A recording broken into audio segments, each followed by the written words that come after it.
Every morning when I go to brush my teeth, that's not even the funny part. There's a mirror in the bathroom. As I expect, every day when I look in that mirror, I see, you guessed it, me. As I continue to get ready, I get my clothes out of the closet and I get dressed. There's a full-length mirror on the closet door, and yes, as you might expect, I look in the mirror. And again, like magic, there I am. On any given day when I'm looking for it, not paying attention to it maybe, I see my reflection in windows, doors, mirrors, and sometimes even shiny things like my phone screen. Our worlds are full of, wait for it, us. We can say otherwise, but in so many ways, it's hard not to be the center of our own world. Our brains think our thoughts. Our actions are based on our beliefs. The foods we eat, except for sometimes when we are graciously accepting food from others, is almost based on the food that we prefer. I think you get my point. We pretty much, well, I would say we very much are consumed on a daily basis by us. So what happens when in our efforts to practice a faith tradition like Unitarian Universalism, we intentionally try to live with a generosity of spirit? My colleague Victoria Weinstein captured what that means in these words from her reading, to no surprise, titled Generosity of Spirit. The purpose of church is to encourage all who gather there to grow more generous in spirit and in action. This is the great end of all the world's faith traditions, to bring the human being closer to the divine by acts of creation and compassion. And here's another description that I love that I found from the Wellington College website. To have a generosity of spirit is to act with kindness, to be open and willing to share with others without any expectation of receiving something back in return. It means to celebrate the success and efforts of others without envy or resentment. Our monthly theme this month is generosity, and as I thought about these descriptions, I thought about how easy it is to be wrapped up in one's own world, one's own thoughts, one's own beliefs, and most challenging of all, one's own certainty. I thought about what's happening in the world, all over the world, in our community, in other countries, in the current hotspots. Anywhere there is conflict and disagreement, I thought, how can we possibly act with kindness, be open to and willing to share with others without expectation of receiving something back in return? How can we celebrate the success and efforts of others without envy or resentment? And how can we live with a spirit of generosity if we do not live first with a spirit of curiosity?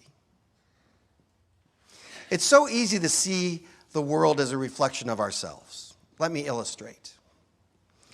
I had a friend in seminary. He was a good friend. The two of us, well, I would say if you wanted to draw a picture of two extroverts in conversation, that would have been us in class. We often raised our hands first, got into debating various points of brilliance. Hello. And generally at times monopolizing the conversation. One day it got a little too heated, and we realized that it might be good for us to sit down and cool off. That day I made a vow. I vowed to myself that I would go to the next class, and every time I wanted to say something, I wouldn't raise my hand. Instead, I would wait and write down what it was that I wanted to say, but then wait to see how others responded if my friend and I gave the time and space for that to happen. Certainly, that was a moment of deep realization of all kinds of things. My privilege, my entitlement, our shared patriarchy on the loose.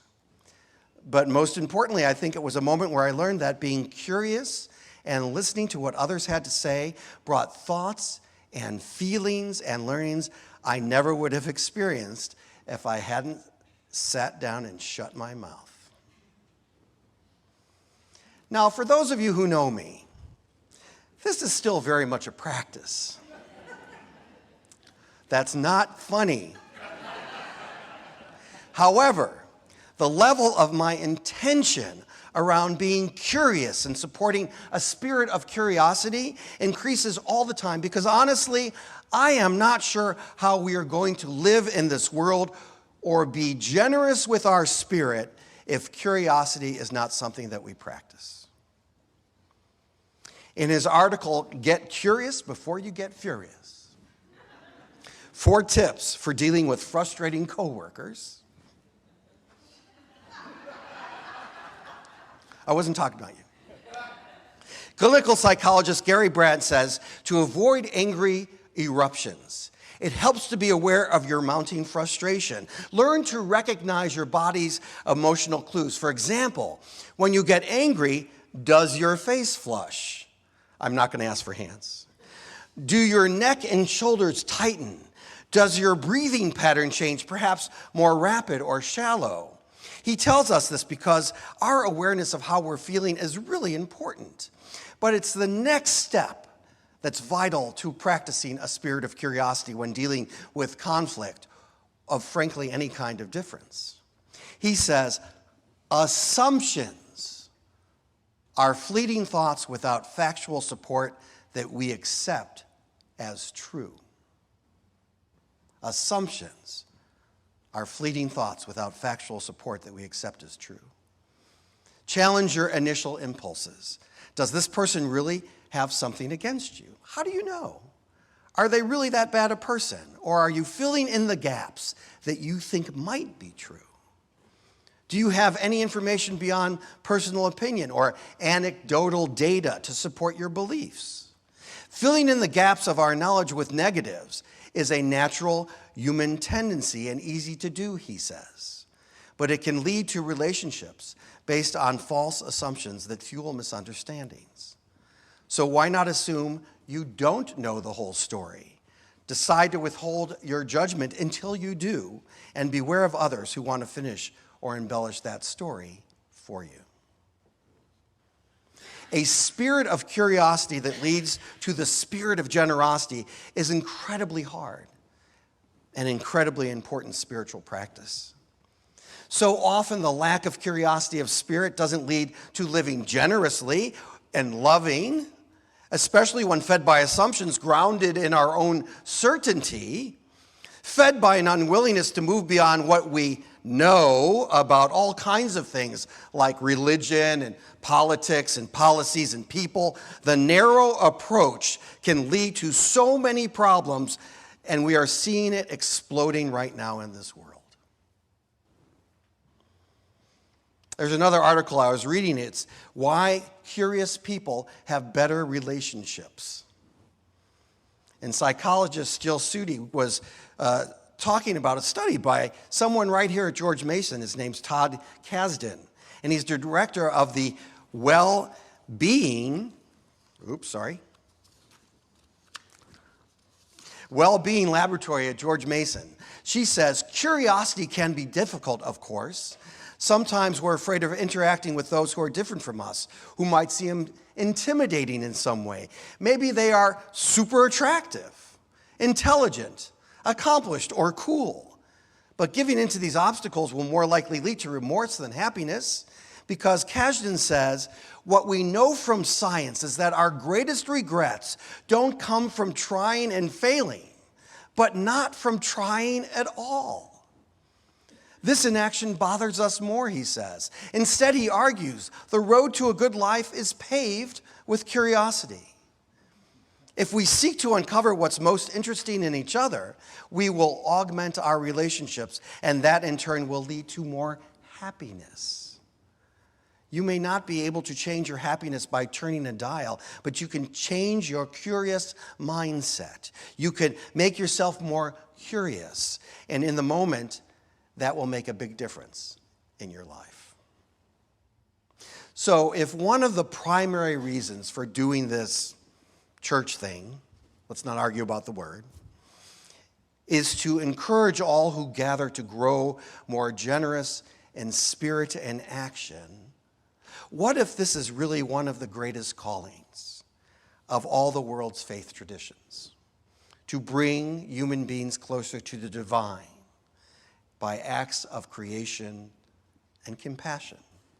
What if in these days of such anxiety about the world, so many differences that we are trying to navigate, what if we truly try to practice a faith tradition where the generosity is one of our core values, and being generous by acting with abundant kindness and being open and willing to share with others without any expectation of receiving something back in return, would that not mean that we are practicing what it means to care about each other? To ask questions and not so easily make assumptions. In these days of trial and challenge, in these days where we are doing what we can within these walls and beyond to reach out in love.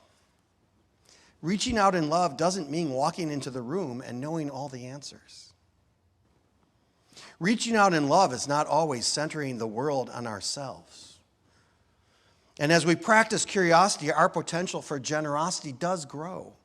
And let me tell you, it is easy to slip back in to being the one with your hands up and the answer on the tip of your tongue.